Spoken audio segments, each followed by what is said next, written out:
ನಾವೀಗ ರಾಂಪುರ ದೇವಸ್ಥಾನದ ರಾಮಲಿಂಗೇಶ್ವರ ದೇವಸ್ಥಾನ ಹತ್ರ ಇದ್ದೀವಿ. ಇದು ಒಂದು ಹಿನ್ನೆಲೆ ಇದೆ. ಏನಂದ್ರೆ ಪಂಡಿತ್ ತಾರನಾಥರು ರಾಯಚೂರಿನಿಂದ ಗಡಿಪಾರ ಆದ್ಮೇಲೆ ಅವರು ಮೊದಲು ಬಂದು ಇಳಿದಿದ್ದು ಇದೇ ದೇವಸ್ಥಾನದಲ್ಲಿ.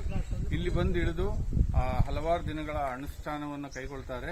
ಆಮೇಲೆ ಪಕ್ಕದ ಊರಿನ ಜನರಿಗೆಲ್ಲ ಗೊತ್ತಾಗುತ್ತೆ ಯಾರೋ ಒಬ್ಬ ಮಹಾಯೋಗಿ ಬಂದಿದ್ದಾನೆ ಅಂತ. ಅದು ಮುಂದೆ ಅವರ ಕಥೆ ಬೆಳ್ಕೊಳ್ತಾ ಹೋಗುತ್ತೆ.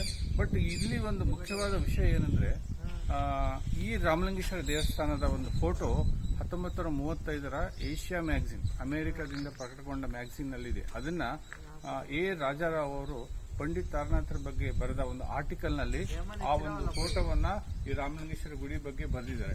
ಅದನ್ನು ನಾನು ಅಮೆರಿಕದಿಂದ 2021ರಲ್ಲಿ ತರಿಸಿದ್ದೇನೆ. ಸೊ ಈ ಒಂದು ಮಾಹಿತಿ ತಮಗೋಸ್ಕರ. ಸೊ ಇದು ರಾಮಲಿಂಗೇಶ್ವರ ದೇವಸ್ಥಾನದ ಎಂಟ್ರೆನ್ಸ್. ಇದು ಈ ಒಳಗಡೆ ಇರ್ತಕ್ಕಂಥ ಒಂದು ಮೂಲ ದೇವಸ್ಥಾನದ ಫೋಟೋವನ್ನ ಆ ಒಂದು ಮ್ಯಾಗಝಿನ್ ನಲ್ಲಿ ನಾವು ನೋಡಬಹುದು. ಅದನ್ನು ತೋರಿಸ್ತೀನಿ ನಿಮಗೆ.